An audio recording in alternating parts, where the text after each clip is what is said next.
Hello everyone and a big welcome to the channel.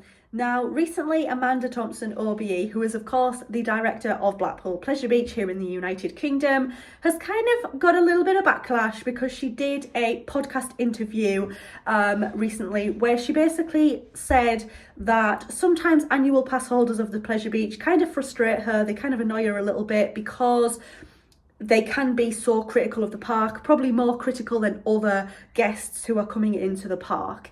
Obviously, there are people who really aren't very happy with what Amanda has said, and I just wanted to join in the discussion a little bit and share my thoughts on it. The podcast and the article, I will leave both linked in the description box, by the way. So if you want to go and check it out, of course, you're more than welcome to. The podcast is only quite short. It's about half an hour in length, but it's very, very detailed. It's quite an interesting listen, to be quite honest. And the article itself, it is very, very, very short in length, so it's not going to take you too long to read at all. Going to share just a few quotes now. The first one being, quote, "These people go so often that they take everything for granted. They act as if they own part of the park." Director of English Amusement Park not happy with critical season ticket holders.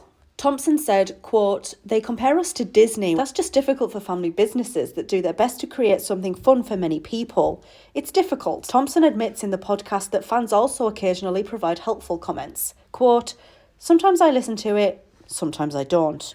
I understand why the annual pass holders or some annual pass holders are a little bit upset and angry about what she said. I get that, I understand that, because I do understand that as an annual pass holder, you go so often and you see the park so much more often than other guests will, and that then makes annual pass holders a little bit more critical, let's just say, of the park. But I do think that anyone who is critical, who is an annual pass holder, who goes frequently, it doesn't come from a bad place. It comes from the fact that they care a lot about the Pleasure Beach, they care a lot about the future of the Pleasure Beach, and they don't want to see the Pleasure Beach go downhill. They want to make sure that the Pleasure Beach succeeds. I also understand what Amanda Thompson OBE is saying about how sometimes annual pass holders can be a little bit critical. Hey everyone, editing Danielle here really quickly. I don't think that she meant that every single annual pass holder was like this,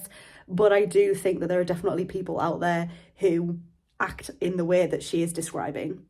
Also, I do wonder, are these complaints getting worse from annual pass holders because of the cost of living crisis? Obviously, a lot of people are spending a lot more money on their bills and things, and so where they choose to spend their money in terms of leisure activities is very, very important to them. Are these critical comments worse now that we're in the cost of living crisis? Or is this just something that's always gone on, that she's always kind of been dealing with, and it's always kind of frustrated her a little bit? She also kind of mentions in the interview about, some annual pass holders, they think they own a piece of the park. There's an element of entitlement from the annual pass holders. They kind of get very critical about minor things, like for example, if something needs a bit of a lick of paint. So basically what I think Amanda is trying to say with these statements is that because Blackpool Pleasure Beach is a family-run park, the finances and the money is just not the same as a park that is owned by a big company. She has a lot of big decisions on her hands.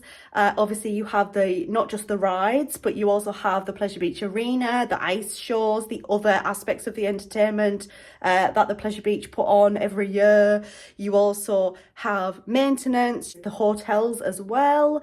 There is a lot of different areas of the Pleasure Beach that need money. So I can kind of understand how little tiny comments like, oh, well, that needs a lick of paint, that's not quite looking its best.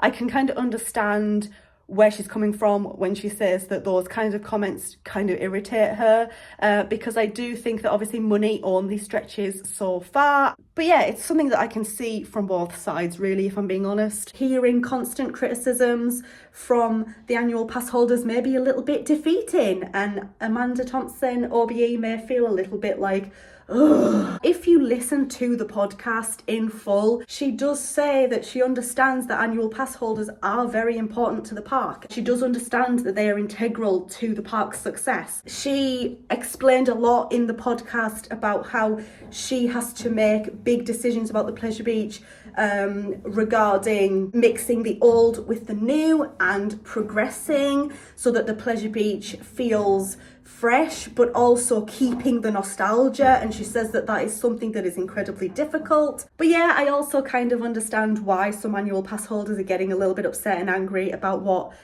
was said during that podcast. The Pleasure Beach has to make money, it's got to be profitable, but at the same time she's got to introduce new guests, she's got to keep returning guests coming back. Yeah, of course it's going to be challenging, like that's one hell of a challenge. And then obviously financially as well, decisions have to be financially viable for them. If the Pleasure Beach was owned by a massive corporation, let's just use Merlin for example, I honestly don't think that you would hear about things like this in interviews and stuff, but because I think it's a family owned park, the Pleasure Beach, that is I think why we get like little snippets like this. What do you think on this? Let me know in the comment section down below. Thank you so much for watching this little video. I hope you enjoyed it. If you did, leave it a thumbs up. If you're new here, go ahead and click on that subscribe button. Thank you so much, and I very much hope to see you in the next one. Bye guys.